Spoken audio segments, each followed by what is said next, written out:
This is the Arise News Channel. It's the Global Business Report. We're crossing live to the Musa Yar'Adua Center in Abuja for the public presentation of Lai Mohammed's book, Headlines and Soundbites, Media Moments That Defined an Administration.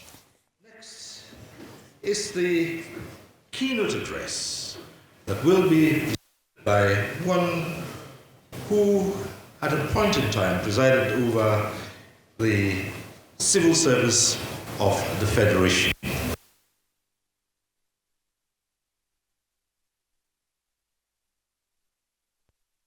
Civil service of the Federation, who is our keynote speaker today. Let's go ahead as he comes to the microphone. Thank you.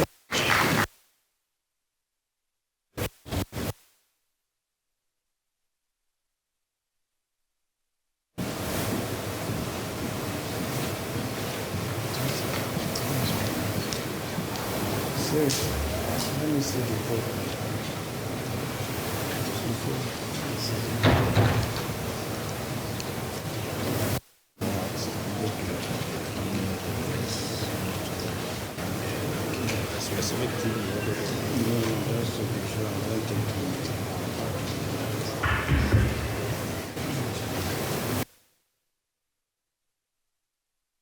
Just before Nigeria, I see that everybody is brighter today. I want to stand, as we say in Nigeria, on existing plans. But please, it is not. And I see that one of these activities with mine, relaunching of the book event. So let me be very brief, maybe 5-10 minutes.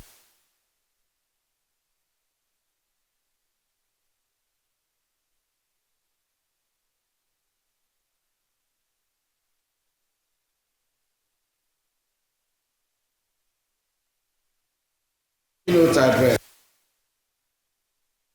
When he invited me and gave me the title of his book, I said to myself that what else can we say about Nigeria when you're the Sand administration, and Nigeria's situation is a rolling cycle, so really nothing is new. I must say this, debatable, but I think really nothing is new. So I decided then to have a family table discussion, just any random topic, to remind us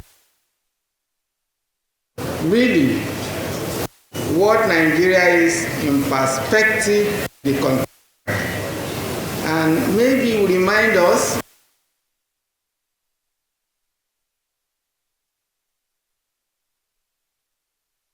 more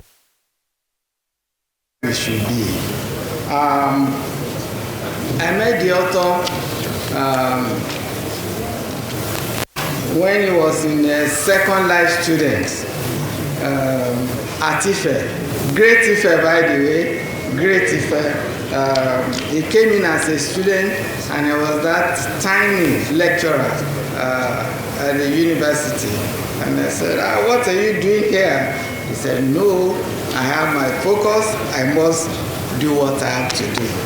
And of course, really, yes, he was a student. I had some inspiration from him that never say die. You just must continue pushing until you achieve all you have to do. And congratulations. Well, from that small little room in the boys' quarter, now we have the owner of mansions and one of the greatest names in Nigeria. But quickly to the topic which I decided to speak to, which is the Nigeria's unfulfilled global community expectations. Nigeria unfulfilled global community expectation. Why will I want to discuss this at this time? Is that seriously, Nigeria is at crossroads and is also at a point that it appears it has the least of respect, we must speak truth to each other. Despite all our efforts, we still are not commanding the respect that we deserve. So why don't we discuss why we are here? Why we are this spot? Why are we not where the rest of the world expects us to be? So let's remind ourselves of our history and know clearly that where the disappointment is, and in the balance of Gen Zs, where we are falling our hand, is really that the rest of the world believes that we are not managing the resources in our hands well enough. This is my own analysis, that really is that we're endowed with all sorts of resources. About 924 square kilometer land, fertile, good climate, filled with all sorts of resources, and human beings that are very handsome and beautiful, well constructed. Not to us in Nigeria, we are all well constructed, intelligent people, yet. So this is what we need to remind ourselves on. How did we get here?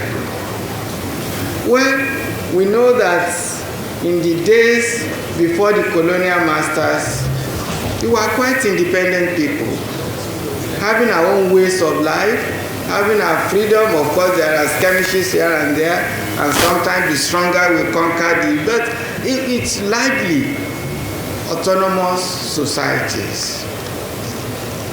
And then the big bang, the thunder, the colonial masters came and integrated us with intention that diversity is strength.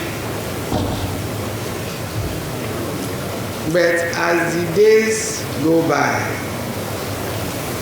we find that we're emphasizing our differences and really not our commonness. So,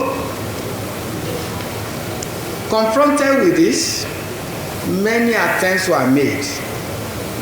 Many attempts were made, both at the global and at the internal level. Maybe I should just also remind myself of what I had yesterday from referred Ambassador Gambari when he was giving his lecture in Ibadan yesterday. He said that President Rawlings was a guest of Prime Minister John Major, and he was given 1 hour for the interaction. But 45 minutes of the discussion was on Nigeria, pleading with John Major that he should not allow Nigeria to disintegrate. That if Nigeria did, that there will be no Ghana, because they go where they spill over and all sorts of things. This disaster for Ghana, and so the rest of the world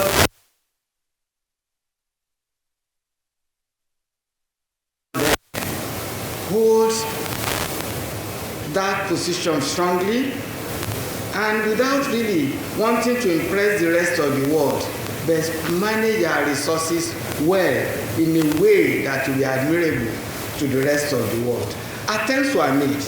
We had 1960 independence, parliamentary system, just to have a governance arrangement that will manage the resources equitably to the. We went into the Republican with also parliamentary arrangement, and then the military coup. And our story has not been the same since that time. Because before then, yes, we were fairly autonomous, and in the negotiation, the Lancaster House 1957-58 negotiation, we tried to negotiate these differentiated commonalities in a way that we could really be at our best. But then 1966 coup brought unitarization, and subsequent constitutions has found it very difficult to go back to a regime where healthy competitiveness was the watchword. So, and I can see the quest for constitutional reform all over and over. Those of us who are politicians and know better than me, I can see the direction. It's really to go back to that situation where we can have an arrangement where we will have healthy.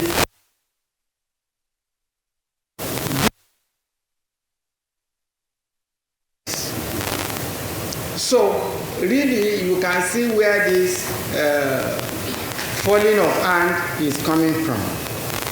But then it's not just all bad news, because Nigeria that I knew as a young guy, when I went to do sabbatical at University of Zimbabwe, in those days the only university, you find Nigeria was a frontline state.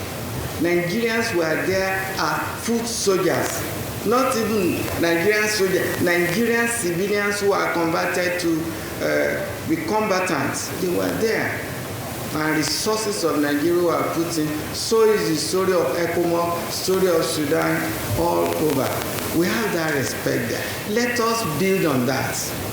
In reconstructing ourselves, as said by the MC, this is some kind of reminder of a FEC, of a Federal Executive Council meeting, where strong decisions are taken. So this, you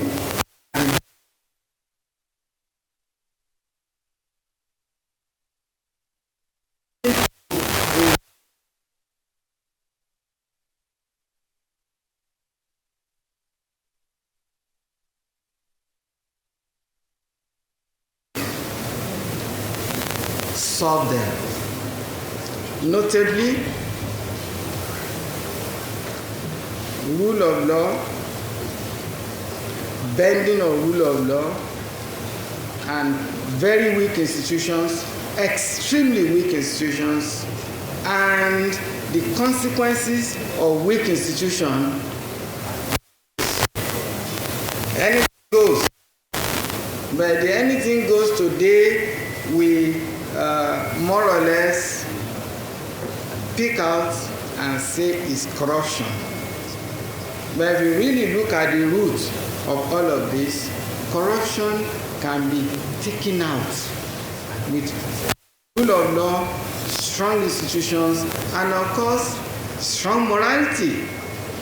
Today, you find that because we have weak institutions, because we have not so much bending of rule of law, immorality is rising.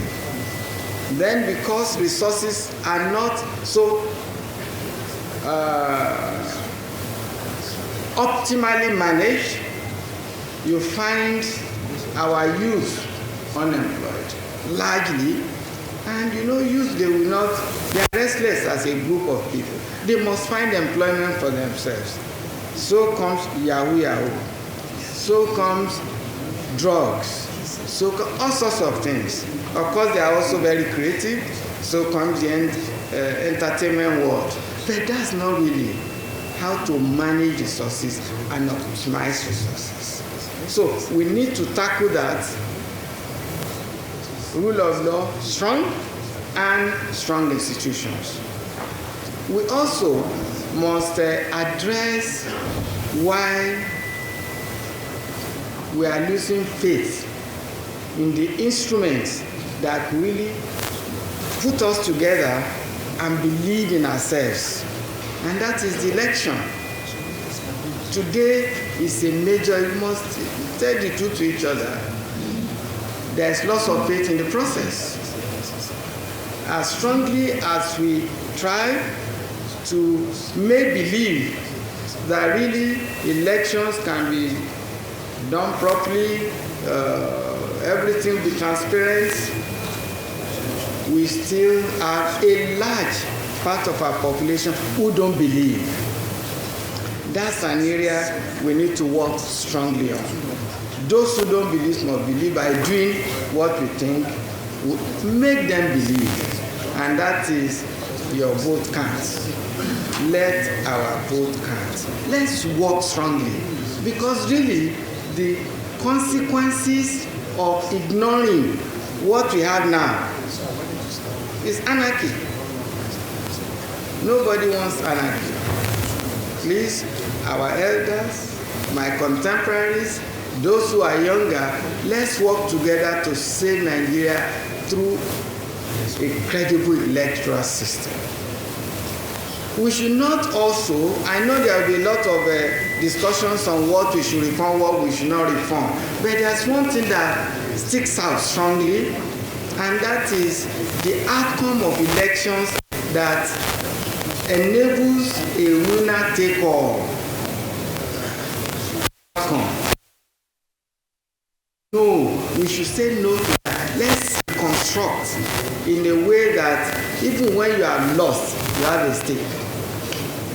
When you have lost, okay, I will round up. Thank you. Going forward, let me just do that. Is that over the last decade, declining performances both at the foreign scene have resulted in voices being raised at a disturbing level of elite delinquent behavior. In many quarters, that most elites have contributed to Nigeria's decline and less than sterling performance at various levels, including involvement in the Hydra-headed problem of corruption. People are now asking whether Nigeria can be restored. The introduction of the presidential system of government is too expensive. I think I'm giving you a minute more. So let me just go to my postscript. There is this pamphlet is available, so you can really share it and you can have a flip into this. So my postscript. President Trump's derogation of Nigeria is a wake-up call. Let's rise to the occasion, prove our worth, and not just be reactionary. Secondly, having practiced the present constitution for some years now, and having identified some defects in the constitution, constitutional amendment is long overdue. In the main, to decentralize some administrative arrangement, some aspects of security, the single tenure or executive elected offices. In the body, I explain why, but I think why we used to have 2 terms for vice chancellors. The vice chancellor will include 2 years. Second term. Also, if what you have, when we reduce ourselves to a 4-year single term, we have peace. You are coming once, you will soon go. 4 years, you will go. I think if you have that kind of expectation, maybe this is one reason I'm just suggesting that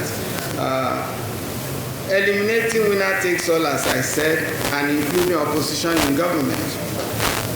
Priorities of governance should include adherence to rule of law, good governance, and social.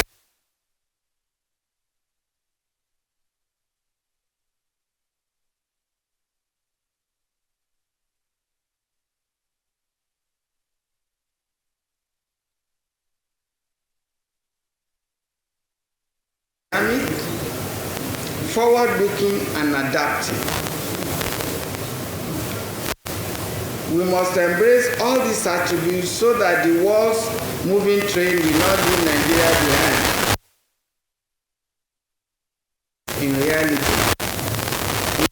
be sincere with ourselves. So, thank you.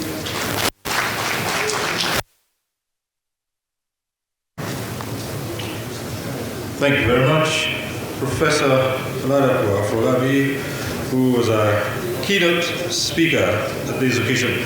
Ladies and gentlemen, let's give him another warm round of applause. Thank you so very much.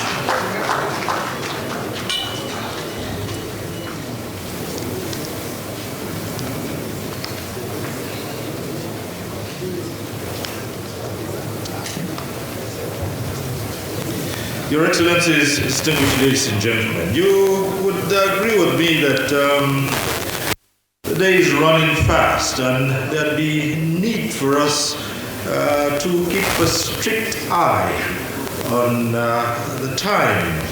And therefore, you would please excuse my speeding things up a little bit.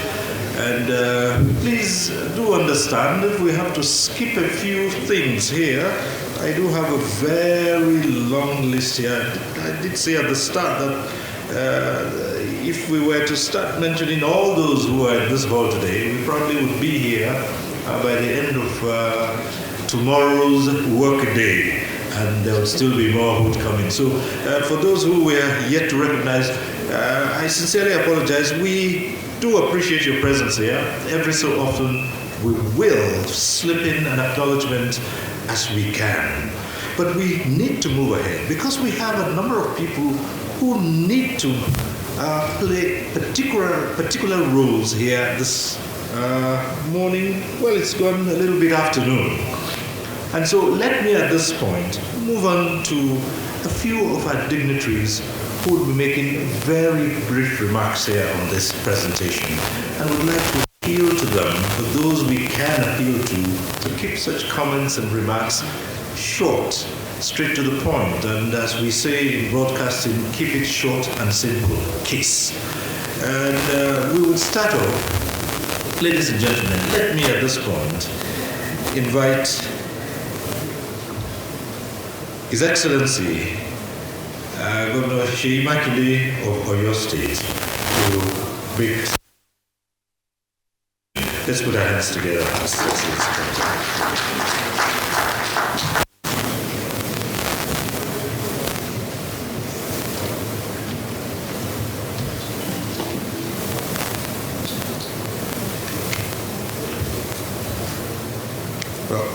Your Excellencies, let me also stand on the already established protocol. I looked through the room and I thought, did I come to a wrong place? No, I did not. This place is filled with Nigerians, leaders of our country. So, and I came not because, very soon I will be a former governor, maybe ex-governor, maybe in 17 months. So it's not that my table is getting lighter, it is actually getting lighter. But I said I must be here because opportunity may just present itself where they'll say, well, Seyi, maybe you can say one or two things. Now I'm here. And they've actually asked me to say one or two things. Let me congratulate my elder brother on putting together your own account of some moments that are really critical in the history of Nigeria. A lot of us were not even prepared for that. So to be able to go out there, put pen to paper, and then have at least something to criticize. I saw Segun Adeniyi. I like the criticism, but I would like to encourage our leaders also,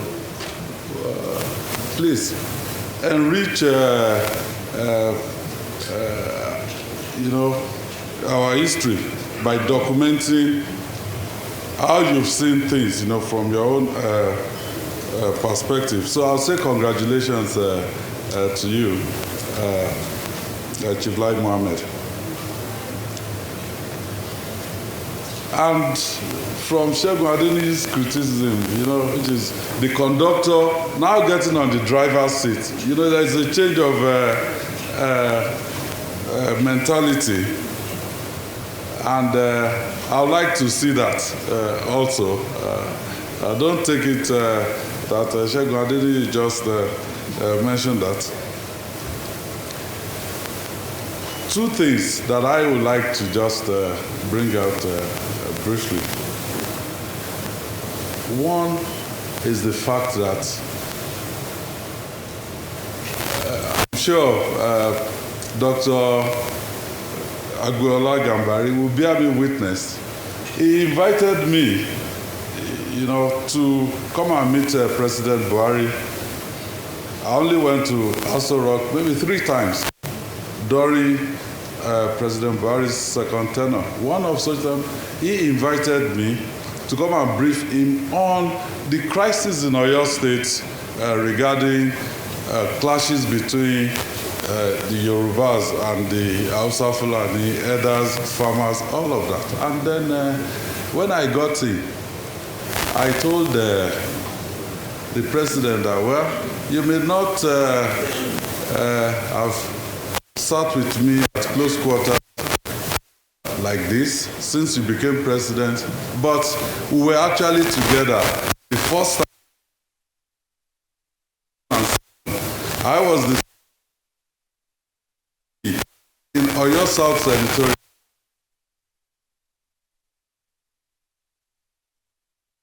The governorship candidate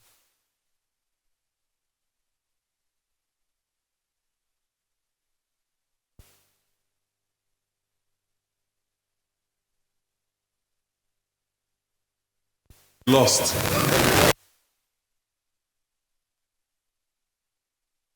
Was lost.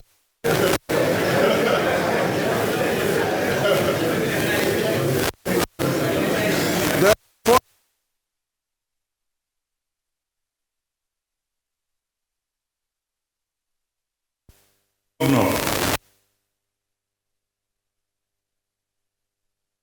2015, President Buhari won. He became president of the Federal Republic of Nigeria. 4 years later, I won. I became governor.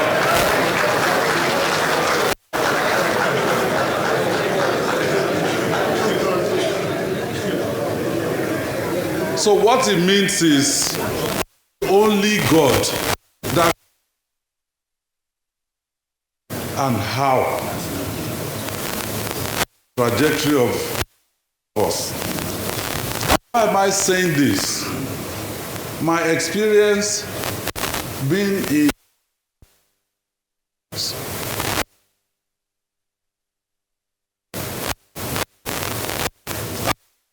in maybe 10 days, or maybe 8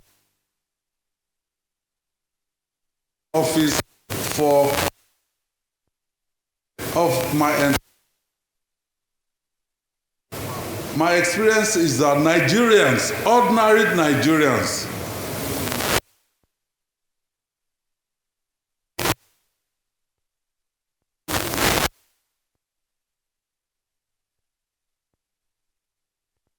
the elite,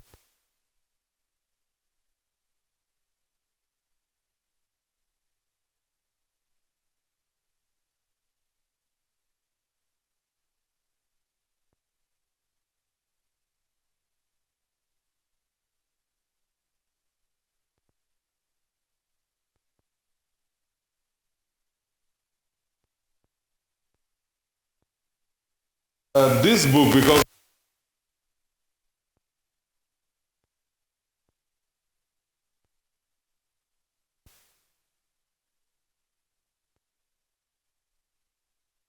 across the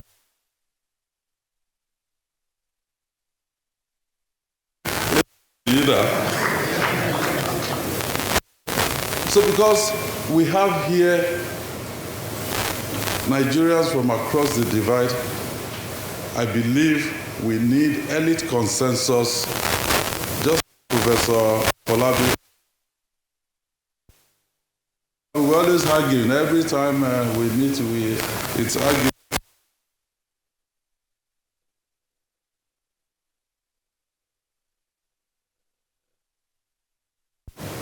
How to move forward. But I'll leave you with just one thing to ponder. He said here that Nigeria was negotiated under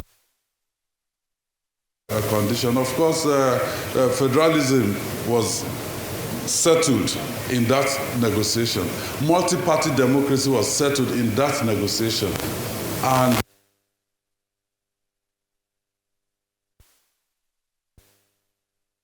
we made agreement. Yes, I've had the opportunity to discuss with some of our leaders that were players in that period. And they said, well, the only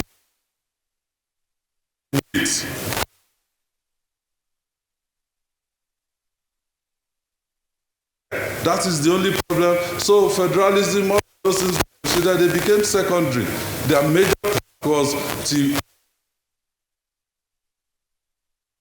problem that we're faced with today. The answer is no. So we must identify the problem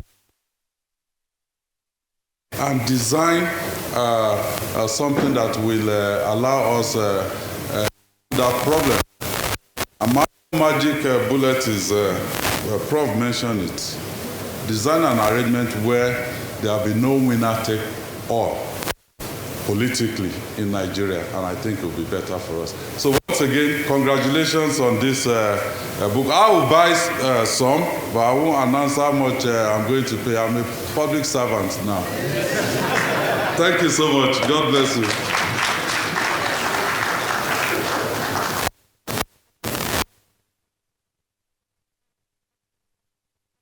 Ladies and gentlemen, we'll go through this as quickly as we can, and we'll put a time limit of 2 minutes on all the speakers. May I, at this point, invite Lawi, Chairman, House Committee on North Central Development Commission, who will quick remarks on behalf of the Speaker of the House of Representatives. Thank you.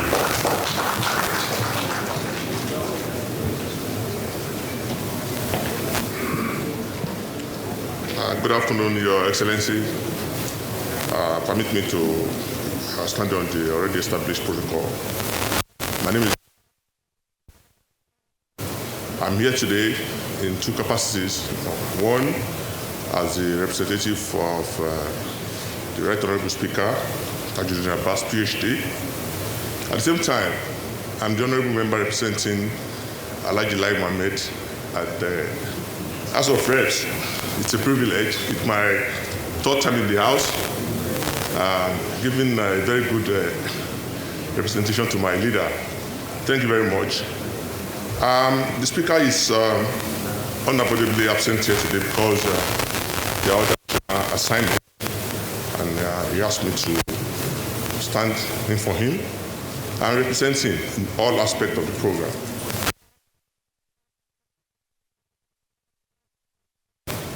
Donation is being made.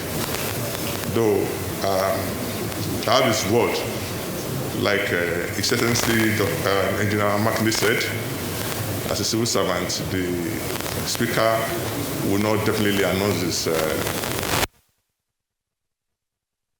but he asked me to donate handsomely and to give Alhaji Lai Mohammed his word that this book is a must read for every one of us, because the information embedded in this book is coming from somebody who saw it all, participant, somebody who is speaking from an angle where most of us don't have the opportunity or privilege. So once again, on behalf of my Speaker, Right Honorable Tajudeen Abbas, I pass this message to all of you. Thank you for giving us this support in honor of our father, our political leader, Alhaji Lai Mohammed. Once again, thank you very much. God bless you all.